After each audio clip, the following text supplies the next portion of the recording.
Provide करते हैं quality education बिल्कुल फ्री ऑफ कॉस्ट। और आज हम पढ़ने वाले हैं नैतिक शिक्षा कक्षा 3 का पार्ट 3, जिसका नाम है जैसे को तैसा, टिट फॉर टैट। चलिए शुरू करने से पहले हमें एक दोहा दे रखा है, उसे हम पहले समझेंगे, फिर आगे चैप्टर में बढ़ते हैं। दोहा बड़ा इंटरेस्टिंग है और पूरे चैप्टर को एक्सप्लेन करता है कि इस चैप्टर में क्या है, तो इसलिए ये बिल्कुल ध्यान से समझेंगे। उसके बाद चैप्टर भी बिल्कुल ध्यान से हम समझेंगे। एक बार आपको ये वीडियो देखने की नीड है, उसके बाद आपको ये पूरा चैप्टर क्लियर हो जाएगा। चलिए शुरू करते हैं। चैप्टर नंबर 3, जैसे को तैसा, टिट फॉर टैट। करता था सो क्यों किया, अब करी क्यों पछताए। यानी कि जब कोई कार्य तुमने किया है, उसे करने के बाद पछताने से क्या फायदा। जब उसका परिणाम तुम्हें मिला तो पछताने का क्या फायदा। अगर तुम्हें इतनी ही फिक्र थी तो गलत कार्य नहीं करना चाहिए था, और जो करना चाहिए था वो सोच समझ के करना चाहिए था। वही कह रहे हैं, करता था सो क्यों किया। अगर कुछ गलत परिणाम तुम्हें पता था मिलेगा तो तुमने ऐसा क्यों किया। अब करने का कोई फायदा ही नहीं। बोया पेड़ बबूल का, आम कहाँ ते खाए। जब तुमने पेड़ ही बबूल का, जो कांटे वाला होता है, वो बोया है, तो तुम्हें आम कैसे मिलेंगे। जब तुमने कार्य ही गलत किया है तो उसका परिणाम तुम्हें अच्छा कैसे मिलेगा। तो ये दोहा है, होप कि आपको समझ आया होगा। मैं आपको एक बार बता देती हूँ। फॉर एग्जाम्पल, अब एक स्टूडेंट है, वो पूरे साल नहीं पढ़ता। अब जब एग्जाम में पढ़ेगा और उसके नंबर अच्छे नहीं आएंगे तो उसे कैसा लगेगा। पछतावा होगा, नहीं होगा, होगा। अब उसने पूरे साल ही जब मेहनत नहीं करी तो उसे आम कैसे मिल जाएंगे, अच्छे नंबर कैसे मिल जाएंगे, नहीं मिल पाएंगे। चलिए शुरू करते हैं। एक बार 3 डाकू वेश बदलकर किसी नगर में आए। एक शहर में 3 डाकू अपना वेश बदल लिया उन्होंने। जैसे डाकू दिखते हैं वैसे से बिल्कुल ऑपोजिट नॉर्मल इंसानों की तरह वो वस्त्र पहन के आए। वे किसी ऐसे घर की खोज में थे जहां उन्हें लूटने के लिए अच्छा धन मिल जाए। अब डाकू ऐसे घर की खोज में थे जहां उन्हें अच्छा खासा मोटा पैसा मिल जाए, धन मिल जाए। घूमते घूमते उन्हें एक धनी व्यक्ति का मकान दिखाई दिया। अब घूमते घूमते उन्हें एक धनी व्यक्ति का मकान दिखाई दिया। वे उसमें घुस गए, वो उसमें घुस गए। उन्होंने वहां सोने चांदी के गहने और रुपए लूट लिए। उन्होंने सोने चांदी के गहने और जो भी पैसे थे उस घर में, वो सभी लूट लिए। लूट का सारा सामान लेकर वे जंगल में भाग गए। वहां पहुंचकर वे एक पेड़ के नीचे बैठ गए। लूट का सारा सामान आपस में बांटने लग गए। अब सामान लूटा और कहां भाग गए, वो एक जंगल में भाग गए और जंगल में एक पेड़ के पास बैठे और तीनों क्या करने लगे, सारे सामान को आपस में 3 लोग बांटने लगे।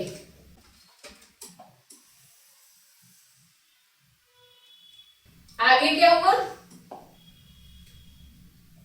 बांटने के बाद उन्हें बहुत जोर की भूख लगी। अब सामान उन्होंने बांटा तो उसके बाद उन्हें बहुत ज्यादा भूख लग रही थी, इसलिए सोचा कि कुछ खा लिया जाए। अब भूख लगी तो सोचा कि कुछ खा लिया जाए। उन्होंने अपने एक साथी को खाना लाने के लिए नगर में भेज दिया। अब उनका एक साथी जो था, 2 तो वहीं बैठ गया और एक साथी को बोला कि हमारे लिए जाओ खाना लेके आओ, तीनों खाना खाएंगे। शेष दोनों डाकू वहीं बैठकर उसके लौटने की प्रतीक्षा करने लग गए। एक तो उनमें से चला गया और 2 डाकू बचे, वो तीसरे के आने की प्रतीक्षा कर रहे थे। खाना लेने गए डाकू ने पहले स्वयं पेट भरकर खाना खाया। तो जो पहला डाकू था उसने पहले तो खुद खाना पेट भर के खाया, उसके बाद उसने अपने साथियों के लिए खाना खरीदा, खाना खाने के बाद उसने अपने साथियों के लिए भी खाना लिया।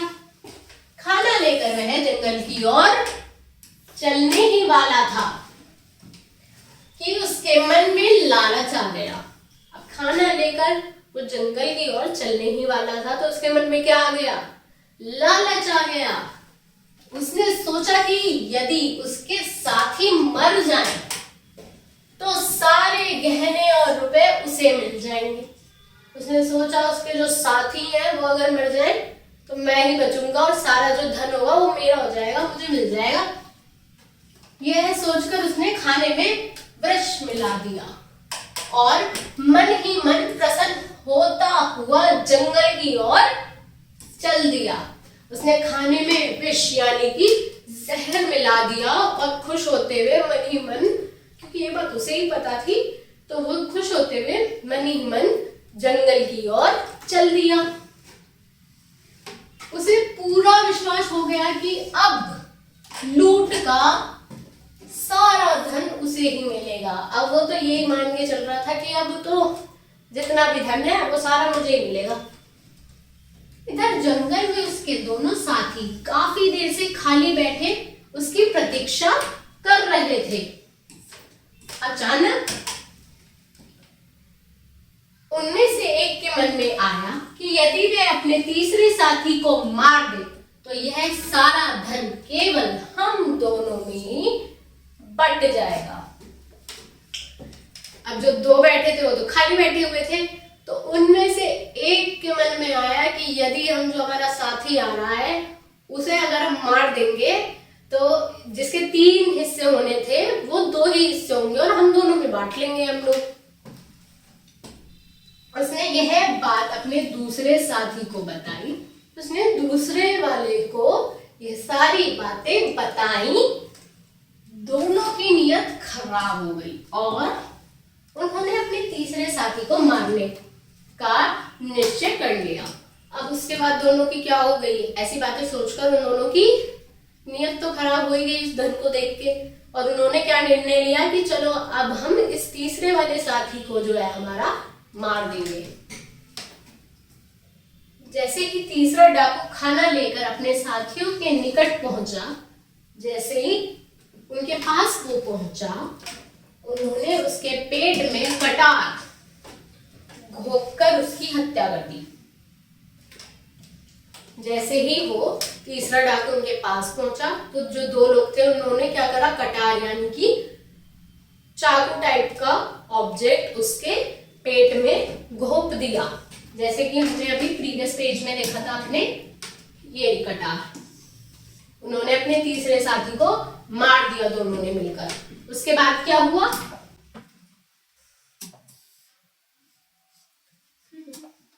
अब दोनों डाकुओं ने बैठकर प्रसन्नता पूर्वक अपने साथी द्वारा लाया हुआ खाना खाया। अब उसे मारने के बाद बैठे आराम से और फिर सोचा चलो भूख लग रही थी, खाना खा लेते हैं, और खाना खाने लग गए। खाना खाते ही भोजन में मिला हुआ विष उनके शरीर में फैलने लगा। अब खाना खाते ही जो जहर होता है वो तो उनके पूरे शरीर में फैलने लगा। वे बुरी तरह तड़पने लगे और थोड़ी देर में ही उनके प्राण निकल गए। जहर खाने के बाद वो बुरी तरीके से तड़पने लग गए और उसके बाद क्या हुआ? वो दोनों भी मर गए, उनके प्राण भी निकल गए। तीनों डाकू मर गए क्योंकि उनकी नियत में खोट आ गया था। अब जो 3 डाकू थे, तीनों में क्या आ गया था? मन में उनकी खोट आ गया तो तीनों ही मर गए। ऐसा तो था नहीं कि 2 ने मिलके एक के साथ बुरा किया हो, लेकिन जो एक था वो भी उन 2 का क्या चाहता था? बुरा चाहता था, और उसकी नीयत भी धन को देखकर खराब हो गई थी। तो ऑब्वियसली उसका नतीजा तीनों को भुगतने को मिला और हमें देखने के लिए मिला लूट का सारा धन जो का त्यों ही पड़ा रहा। तीनों मर गए, वो धन नहीं पड़ा रहा, उन्हें अपने किए का फल मिल गया। अब जो उन्होंने कर्म किए थे, पहले तो धन चुराया, दूसरी चीज मन में लालच लाए, तो उन्हें क्या फल मिला कि तीनों ही मर गए। उनका फल तो उन्हें मिल गया, उनकी करनी का। सच ही कहा गया है कि तो इसलिए ही कहा जाता है जो जैसा करता है वैसा ही भरता है। जो जैसा करता है वैसा ही भरता है, यानी कि आप जैसे कर्म करोगे आपको वैसा ही फल मिलेगा। अथवा इसके अलावा एक और सेंटेंस कहते हैं, जैसी करनी वैसी भरनी। जैसी भाई तुम करोगे वैसे ही भरोगे। किसी के साथ गलत कार्य करोगे तो गलत फल मिलेगा, और अच्छा करोगे तो अच्छा फल मिलेगा। चलिए देख लेते हैं इससे हमें क्या शिक्षा मिलती है। मनुष्य को किसी भी लालच से अनुचित कार्य नहीं करना चाहिए, यानी कि मनुष्य को कभी भी लालच में आके अनुचित यानी कि किसी भी बुरे काम को नहीं करना चाहिए। लालच मनुष्य को अंधा बना देता है। लालच क्या बना देता है? मनुष्य को अंधा बना देता है। उसे यह भी नहीं दिखता कि वो सही कर रहा है या गलत कर रहा है। जैसे हमने अभी इस स्टोरी में देख ही लिया कि किसके साथ क्या हुआ। होप ये लेक्चर आपको समझ आया होगा। इसके रिगार्डिंग आपको कोई भी डाउट रहता है आप कमेंट सेक्शन में बिल्कुल पूछ सकते हैं। हमारे चैनल को जरूर सब्सक्राइब करिए ताकि आप आने वाली सारी वीडियोस देख पाए, कोई भी वीडियो आप मिस आउट ना करें। Thank you.